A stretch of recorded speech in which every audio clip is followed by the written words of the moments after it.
Um filme que irá abordar a natureza humana como ela de fato é, egoísta, mostrando as muitas falhas humanas, mas não de uma forma expositiva, algo natural que caminha juntamente com a sua trama, que devo dizer é maluca e de pirar a cabeça. Um mistério muito bem conduzido com uma direção também muito boa. Estou falando de Um Mundo Depois de Nós, filme da Netflix que irei abordar melhor agora, primeiro sem spoilers e depois com muitos spoilers. Mas antes, não esqueçam de deixar o like nesse vídeo e se inscreverem no canal se gostarem do conteúdo, assim vocês não perdem os futuros vídeos aqui, que aí sempre que a Netflix lançar alguma coisa ou qualquer outro streaming, eu vou trazendo um vídeo aqui específico aí sobre ele, né? Sem mais enrolações, vamos ao que interessa, vamos falar um pouco mais sobre esse filme agora. I'm so sorry to bother you, but this is our house. This is your house? Bom, o filme ele tem como os produtores executivos o Barack Obama e também a Michelle Obama, né, que é a esposa dele. Barack Obama, para quem não sabe, aí, é o ex-presidente dos Estados Unidos, né? E o filme é dirigido e roteirizado pelo Sam Esmail, baseado num livro escrito pelo Rumaan Alam, e vai acompanhar Amanda e sua família que passam férias em uma casa muito luxuosa. Porém, sofre uma reviravolta quando do nada duas pessoas batem à sua porta e dizem que são os donos daquela casa alugada por eles e que houve um blackout na cidade. Mas parece que não é só isso o que aconteceu. O filme ele tem uma ótima direção, o Sam Esmail ele consegue colocar muito bem a sua visão no longa através de alguns planos e também da montagem, que eu acho que funciona muito bem. Em alguns momentos vamos ver alguns núcleos se criando e ele consegue realmente conduzir muito bem eles, para que o mistério seja desenvolvido aos poucos. Claro, ele consegue passar também alguns sentimentos com os planos escolhidos, com a escolha de alguns truques de câmera. Um exemplo ali bem no começo do filme é na hora que a Amanda está fazendo um pequeno monólogo ali falando sobre a humanidade, a câmera dá um zoom no rosto dela que me causou, pelo menos para mim, um sentimento de estranheza, mas também ainda assim um sentimento de empatia por essa personagem. Logo no começo do filme, que é algo realmente muito importante. E esse zoom ele é mais rápido do que alguns zooms que eu estou acostumado a ver em outros filmes, por isso que me causou um pouco mais esse sentimento de estranheza. Deve ter um nome para essa técnica, né, de dar um zoom assim no rosto para ter esse tipo de sentimento, só que eu não me recordo agora o nome da técnica. Inclusive, se vocês souberem, deixem aí nos comentários que eu vou ficar muito feliz em ler, né, porque eu gosto aí que as pessoas comentem e interajam nesse vídeo, que assim a gente consegue conversar bastante, né, porque às vezes é só eu aqui, um maluco, conversando com a câmera, então se vocês comentarem, fica um pouco menos esquisito, sabe? O mistério também ele é muito bem desenvolvido, ele vai brincando com a gente, ele é esse tipo de filme que brinca bastante com esse sentimento de estranheza e nós ficamos bem desconfortáveis, pois não sabemos o que esperar dele, a gente não sabe o que vai acontecer logo em seguida, inclusive nós não sabemos o que está acontecendo e muitas coisas esquisitas vão começando a acontecer e isso vai escalonando mais e mais, criando um nó na nossa cabeça, porque tem alguns momentos ali em que a gente tem algumas notícias, só que os personagens parecem não notar essas notícias, esses sinais e tudo mais, e a gente vai ficando um pouco mais confuso igual esses personagens estão. O filme também fala bastante sobre humanidade, né? Mostra verdadeiramente como os humanos são de fato. Creio que não seja um spoiler isso, né? Porque basicamente essa é a premissa básica do filme, mas quando o HG e a sua filha Ruth chegam na casa pedindo ajuda, na própria casa deles, a Amanda recusa e diz que eles são estranhos, que eles são pessoas que não parecem ser daquela casa, pessoas ali que, né, ela nunca viu na vida e ela não quer deixar eles passar a noite naquela casa. E assim, olhando essa cena, eu não consigo julgar tanto ela por não querer deixar dois estranhos entrar nessa casa por causa da família dele, porque realmente pode ser um problema. Porém, esse não é de fato o problema que a Amanda parece ter com esses dois personagens. Não é só porque eles são personagens estranhos, sabe? Não é só porque eles são desconhecidos no caso, né? Mas o fato em si é muito mais pela Amanda não acreditar que aquelas pessoas podem ter aquela casa. Ela não acredita que aquela casa possa ser de alguém como o HG, sabe? Então, o George, né, no caso. Ela não acredita nisso, mesmo ele estando bem trajado, ele tendo um carro muito elegante, ali um carro que parece ser bem rico, ela desconfia dele e da filha dele, justamente por eles serem negros, sabe? Então ela fala, né, pô, ele é dono dessa casa, mas, tá ligado? E, tipo, ela não diz propriamente dito, mas a gente vê esse questionamento, né? E isso não é spoiler, porque isso é premissa básica do filme, né? Mas é só bom pra mostrar como os personagens, eles são humanos, sabe? Isso é realmente algo bem legal. E o filme, ele vai mostrando isso bem, né? Vai mostrando como os personagens são humanos, como nós somos egoístas e não somos nem um pouco o que nós, de fato, queríamos ser. Os personagens, eles vão acabar fazendo escolhas questionáveis, o que é normal de um ser humano, mas ainda assim são escolhas bem egoístas. Eu já falei bastante disso no canal, que eu gosto desse tipo de personagens que são mais humanos, que não são totalmente certinhos, que não são totalmente malzinhos, sabe? Eu gosto desses personagens que são cinzas.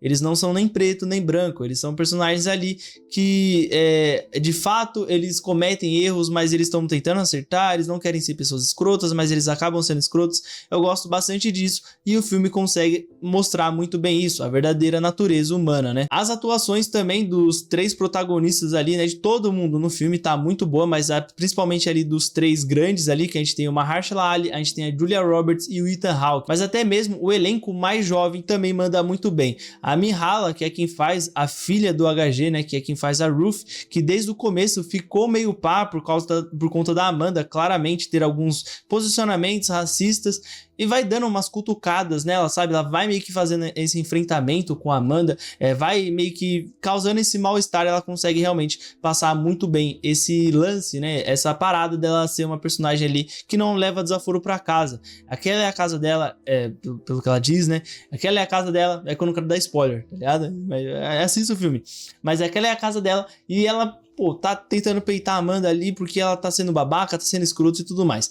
A Rose Sandford, né, que é quem faz a filha da Amanda, também manda muito bem. Ela é uma pessoa ali que é uma garota, né, que é viciada em Friends, ela maratonou Friends e, pô, não dá pra questionar ela não tá nem um pouco errada. Eu também maratonei Friends muitas vezes, é uma série que eu amo de coração, né. Bom, mas essa é a parte que eu falei sem spoilers, né, eu tentei não me estender demais nela, eu tentei não dar muitos detalhes sobre a trama, eu falei um pouquinho sobre os personagens ali, pode ser que eu tenha passado um pouco ali do tom, mas eu creio que eu não dei nenhum spoiler, então eu espero que vocês que chegaram até aqui e não assistiram o filme ainda, considerem assistir, vai na Netflix, assiste ele, depois voltem aqui para vocês verem o que eu achei de fato, porque nessa parte com spoilers eu quero abordar sobre a trama em si, tem alguns detalhes da trama que eu acho muito legal e eu quero falar mais sobre ele, né? Então vão assistir o filme na Netflix, depois volta aqui para quem já assistiu o filme, vamos juntos então embarcar no trem do spoiler.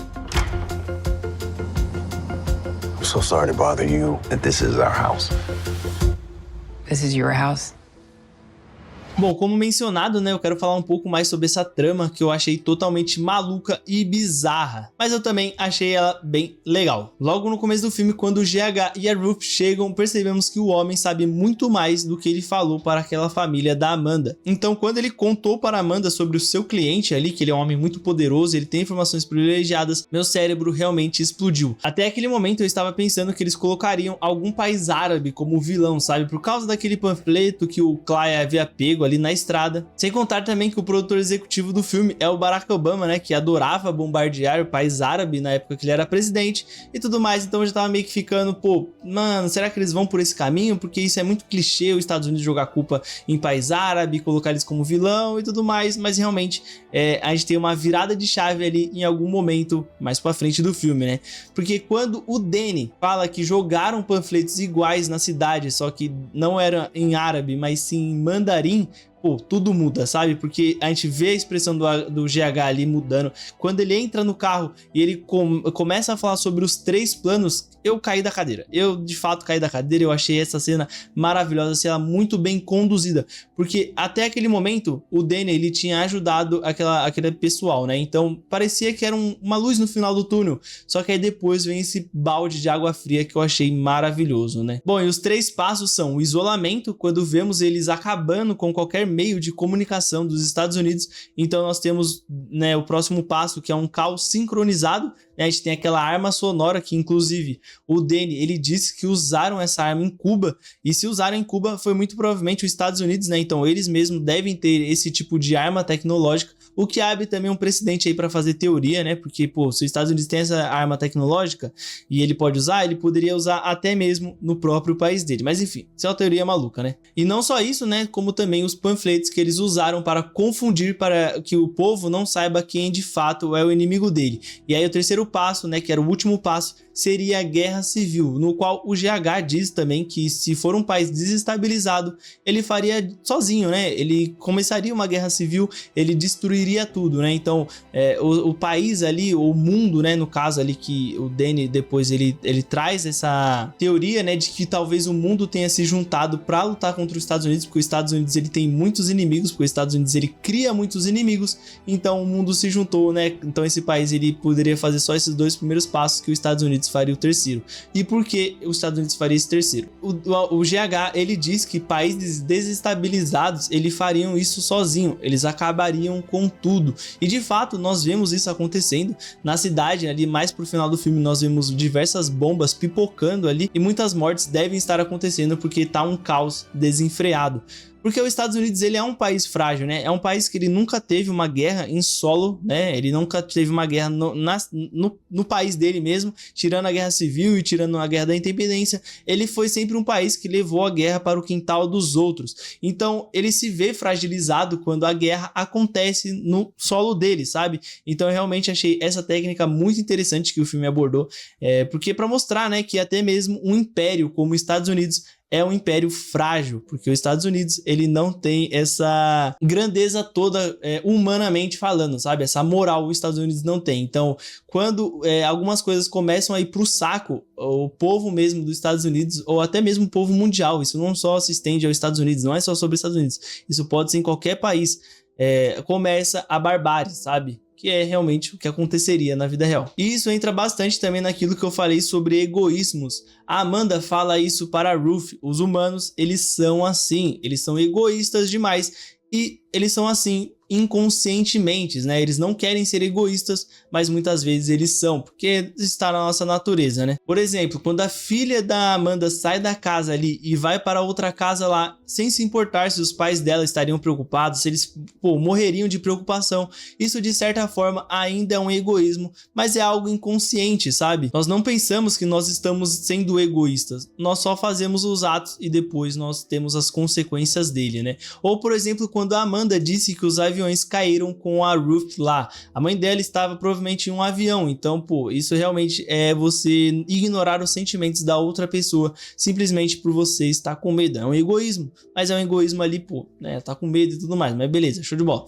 Ou também a gente pode se estender até um pouco mais quando o Clay, ele pega aquela mulher latina ali na estrada, ali, ele tá conversando com ela e ele deixa ela, a Hel ali, deixa ela ali pra praticamente morrer, sabe? Vai embora. Realmente também é um egoísmo de um personagem que parecia ser um personagem bem legal, um personagem bem gente boa, sabe? Mas é a natureza humana, ser egoísta, né? Um outro elemento também bem interessante dessa cena é a montagem, pois um pouco antes temos a Ruth, né, e a Amanda cercadas por cervos, enquanto o GH e o Danny aponta uma arma para o outro e o Clay fica no meio deles. Eu gostei bastante dessa cena porque, além dela ser bem dirigida, eu gostei também bastante dessa escolha de direção de mostrar as duas coisas ao mesmo tempo. A Amanda e a Ruth gritando com os animais, ou seja, elas voltaram a serem animais, sabe? A serem seres que não se comunicam usando a linguagem, porque a única coisa que nos diferencia dos outros animais é a linguagem, é o poder da fala, sabe? E naquele momento elas estavam apenas gritando para tentar espantar aqueles bichos. Então elas voltaram a ser seres sem linguagem, seres sem a fala, fazendo gestos e sons bem esquisitos. Enquanto no outro núcleo, o Danny e o GH, eles ficavam gritando um com o outro, e o Clay, ele entra no meio e a princípio ele também grita, mas depois ele abaixa a voz e volta a ter a sua humanidade. Então ele conversa e consegue expor o seu sentimento, e assim ele convence o Danny a ajudar o filho dele. Então, de um lado, no lado ali da Ruth e da Amanda, nós temos a perda da humanidade e a volta às origens. Do outro lado, nós temos a humanidade se sobressaindo para com a barbárie. E pode ser realmente uma piração da minha cabeça, mas é isso que eu entendi com essa cena. Bom, Mas é isso, eu quero saber o que vocês acharam desse filme aí, então não esqueçam de comentar aqui o que acharam do filme, comentem aí se vocês gostaram da minha crítica também, vamos trocar essa ideia maneirinha aí, né? Também não esqueçam de se inscrever no canal e ativar o sininho, assim vocês não perdem os futuros vídeos aqui, sempre que a Netflix ou outro streaming lançar um filme aí, eu vou tentar trazer um vídeo sobre ele aí, um vídeo bem legal pra vocês. Também se inscrevam no canal que ajuda bastante, é como se fosse uma recompensa aqui pelo meu trabalho. Compartilha com os amigos que gostam de cinema, gostam de filmes em modo geral e não conhece esse filme ainda, compartilha com ele ou com quem já conhece também. Não esqueçam de verificar a descrição desse vídeo que tem coisas muito legais que eu deixo lá. Comentem dicas e sugestões e vejam os outros vídeos que eu tô passando aí na tela. É isso, muito obrigado e até a próxima crítica de filme. Valeu!